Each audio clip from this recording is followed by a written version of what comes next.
30 seconds. All right. Let's roll with it, and then I'll, if the sound's no good, I'll break it. A show for Lifetime. Yeah, so I did a beauty show on Lifetime that's already finished airing. So. Okay. Where's the mic? Where's that mic? Does that drop down a little bit? Yes. I'll take care of it.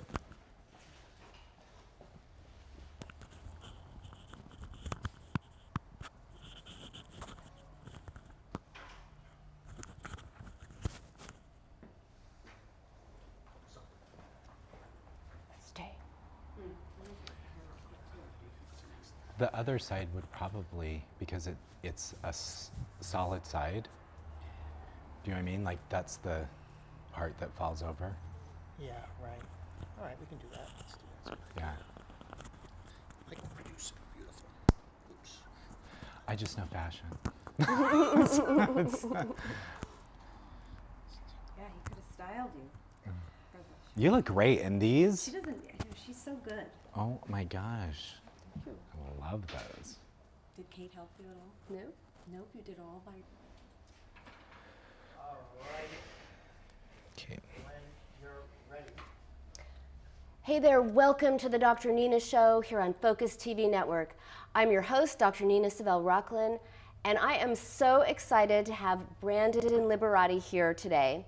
He is a beauty influencer and a celebrity hairstylist. And by the way, by celebrity hairstylist, not only does he cut and coif the celebrities all over the world, literally all over the world, but he himself is a celebrity. He's been on the Bravo show, The Newlyweds, the first year with his husband, Craig Ramsey. He just finished a Lifetime beauty series. He's everywhere. So I'm so excited to have you. Welcome, Brandon. Thank you. I'm so excited to be here. Yay. Yeah.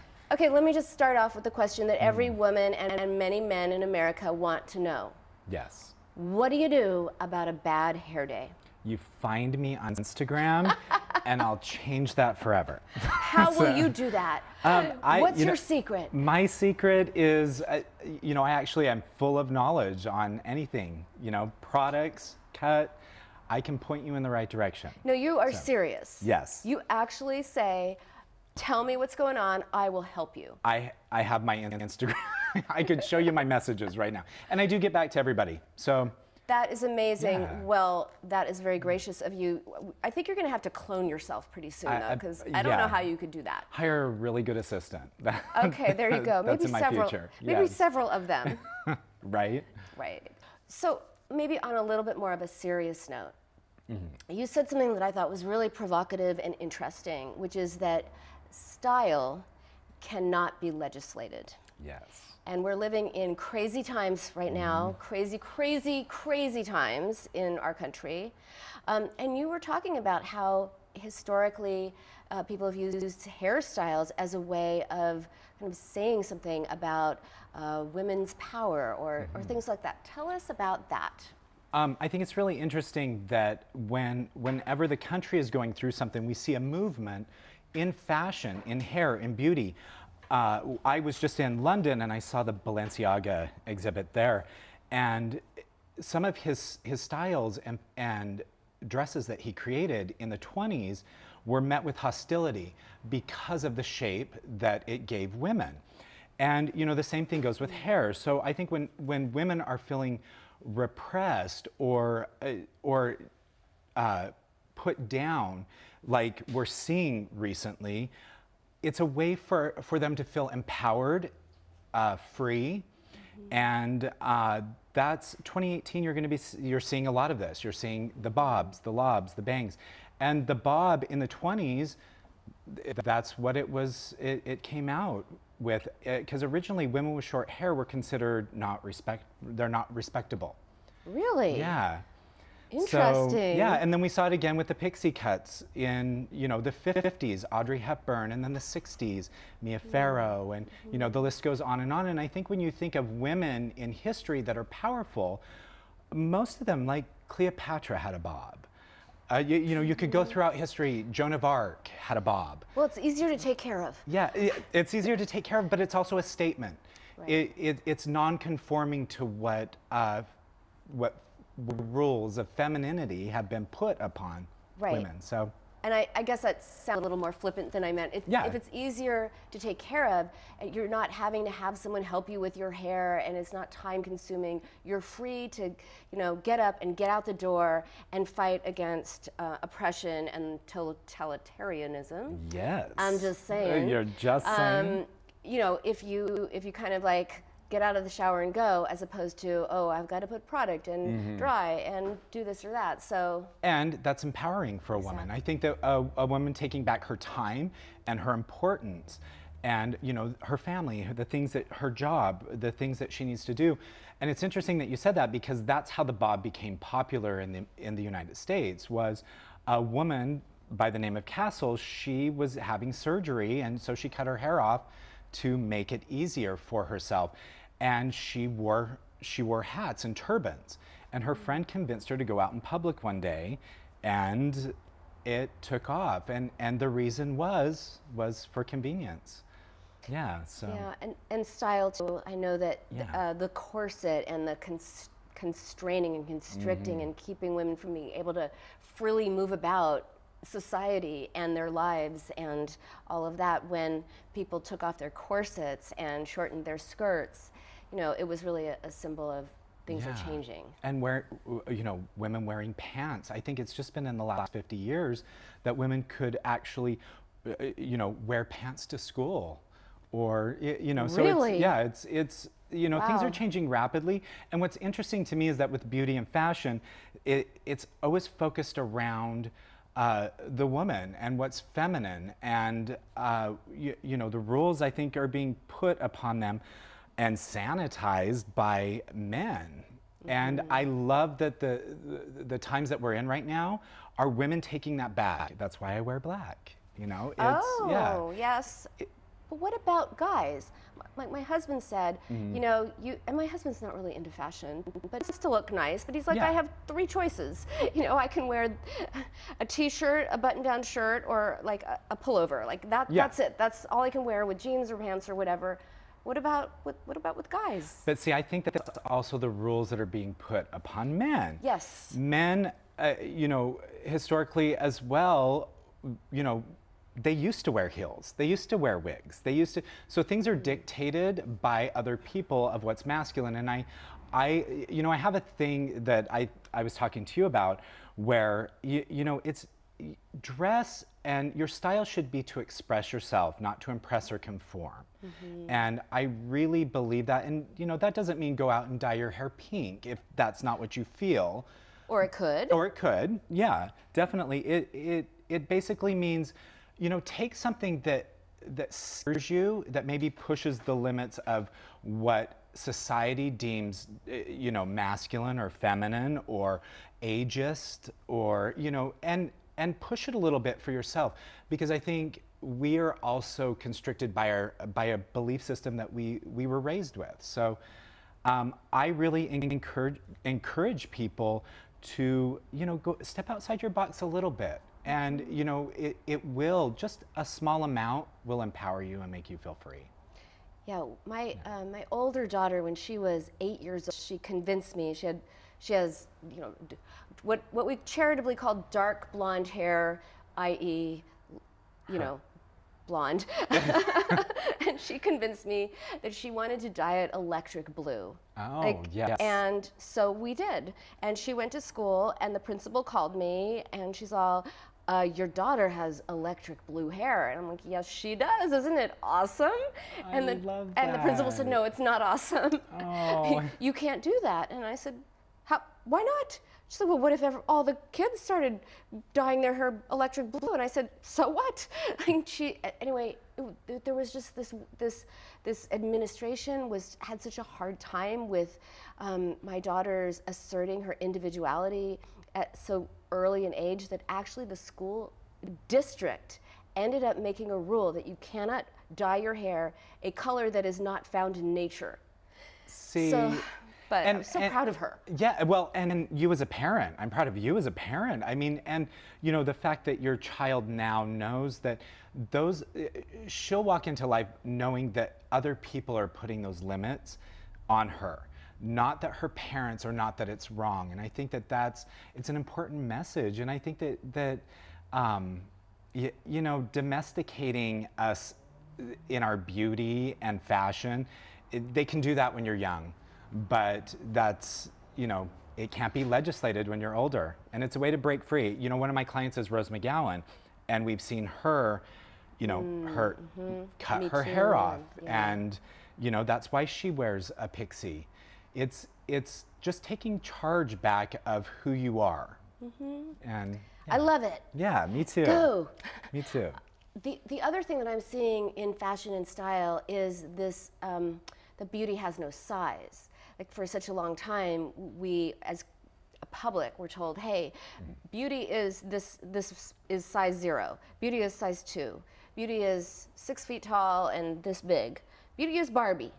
Yeah.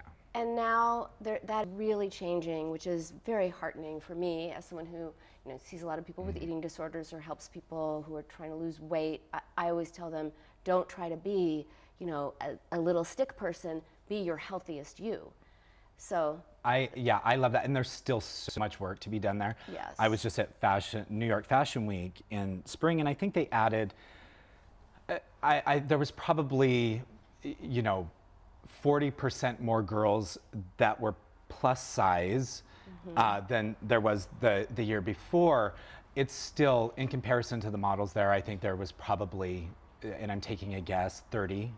right. Which there's still a lot of work to be done, and I think that, you know, it's also it's us reading these magazines, it's us watching these shows, and the stress we're putting on our celebrities and our models to be perfect. A woman, you know, how many times does a celebrity go to the beach and everybody's talking about her cellulite, her, and then they wonder why, you know, these girls, these celebrities are then anorexic or having these issues. And I think that we need to stop as a society placing a lot of that pressure on these people and let them be human.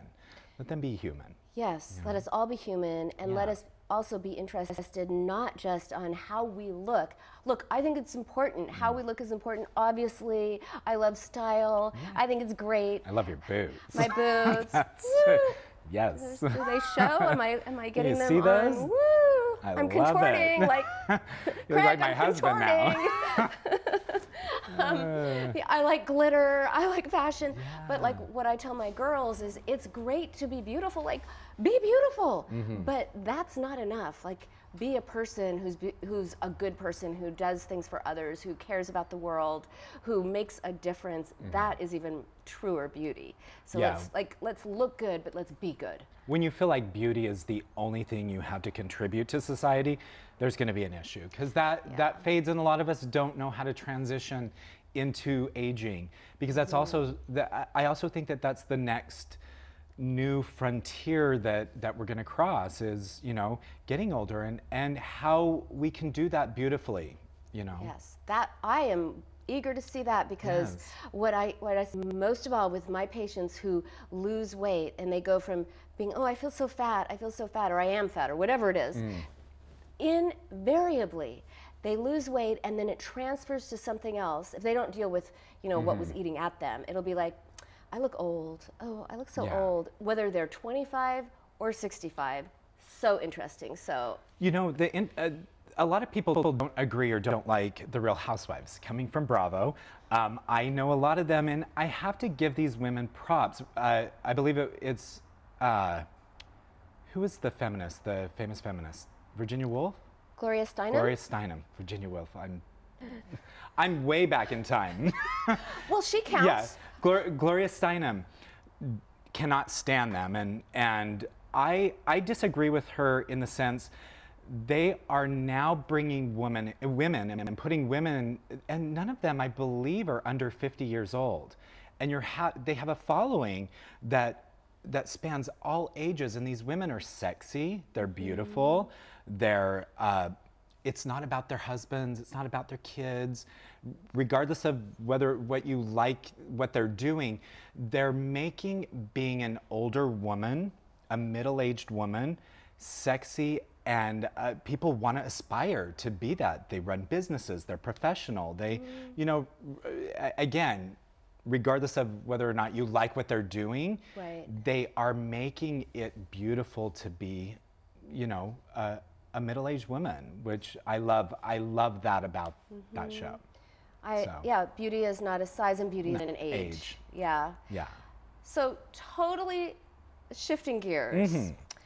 A couple years ago, I know, and a little more serious, Yes. but a couple of years ago, I know that you went through a real, I guess you'd call it sort of a health crisis or a medical crisis. Yes. And what happened to you happens with a lot of men, and they have no idea. I actually have a guy friend who had breast cancer, and that's why I know that it's so much more prevalent than anyone knows. And you didn't have breast cancer, No, thankfully. Thankfully. But tell us what you went through and what you want guys out there to know. I actually have a family member that had breast cancer as well, and it's a horrific process for men just as much as it is for women. As far as what your body goes through, I know women deal with their breasts being more of a feminine characteristic for them, so you know, guys don't have that, but there's shame around anything, first of all, that's called breast cancer. If you have the word breast in there, a guy generally is going to feel shameful about any condition that he has in that area. And I had what's called gynecomastia, and I didn't know if it was going to be breast cancer. So, you know, through the testing, I had 99% of my breast tissue removed. Wow. And yeah, it was a what is gynecomastia? It's it's men that have more breast tissue than they should. And this condition actually, shockingly to me, affects, I believe it's something like 80% of the population. And after a certain age, the percentage goes up. I believe a lot of it's attributed to food and diet, because we're seeing more of it now. Hormones in the food. Yes. Yeah. And it, you know, I actually, through this while I was filming my Bravo show, was not anticipating that. And especially on a show when you're trying to put your best foot forward, I went through a terrible moment off screen of whether or not I wanted to share this, but because it was such a huge process, the recovery, you know, from beginning to end, I was in like a 4-month period. So, wow. So what did the treatment entail? I had skin removal. I had, it was pretty severe on me, where they had to remove quite a bit of skin and tissue, and then the recovery of that, you know, very painful. Yeah. Yeah. So. And it started because you felt a lump or. Yes. Yeah. So I felt actually a couple lumps, and very painful. And I have a long history of breast cancer in my family. So most of the women have died of breast cancer. Wow. Yeah. So it was really scary. I was very ashamed that I also had to do this and do it publicly.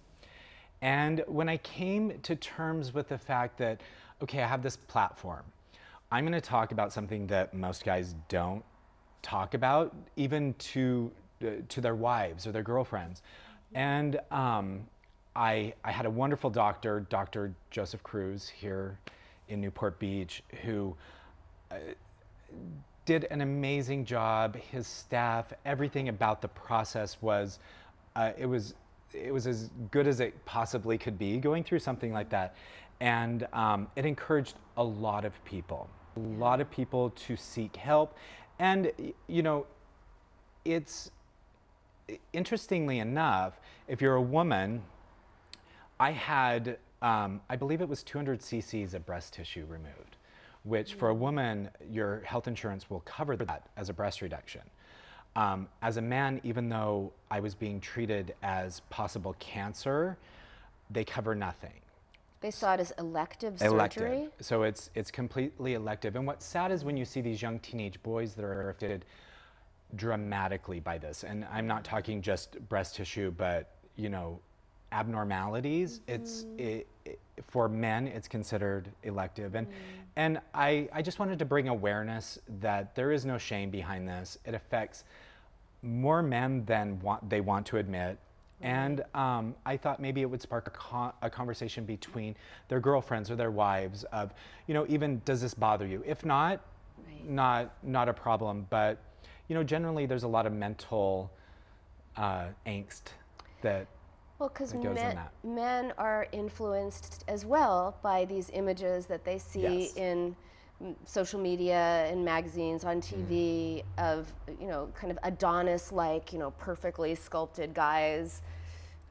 Very few people look like that. You happen to be married to one who does look like that. Well, but and generally, I mean, the stress of that, of like, keeping it, well, and because when you're in a same-sex marriage, people compare you. You're because you're two of the same gender, so people will be like, oh, well, you're built, he's not. Like, when you're a man and woman, you're generally, supposed to be the same? Well, and they do. They compare. So for me, it was like, okay, I don't have his body, and now I have this, and you know, it's just a lot of mental, you know, tug of war that was happening with me. So. Well, I think it took a lot of vulnerability and courage. It took a lot of courage to show that vulnerability to a nationwide audience or more while you were on it was Newlyweds, the first year. So you're in your first year of marriage, dealing with this together, publicly talking about what was initially a shameful thing. Yes. So and thank you for acknowledging that was that it took courage, because it did, and it takes courage for any man to bring this subject up. So, you know, I encourage the women in their lives to bring it up if and start the conversation. You know, because it not that it didn't bother my husband. It did, you know, it's for me, it was a weird health turned into this issue, but he, you know, it's not about the person finding you unattractive. It's really about how do you feel about yourself. And feeling more known by your partner. Yes. Yeah. So. Well, Brandon Liberati, you are more than a beauty influencer. You are an influencer in all ways. So I am so glad you're here. Tell us how people can reach you for their bad hair days. You can. And more. I am at Brandon Liberati on everything. Instagram, Facebook, email, Gmail, Ymail. Yeah, so Brandon Liberati. Apparently I'm the only one. So. You are definitely one of a kind. Thank you so much for being here. Thank you so much. And that's our show for today. Thank you for joining me. I'm Dr. Nina Sibel Rockland here on the Dr. Nina Show on Focus TV Network. I'll see you next time.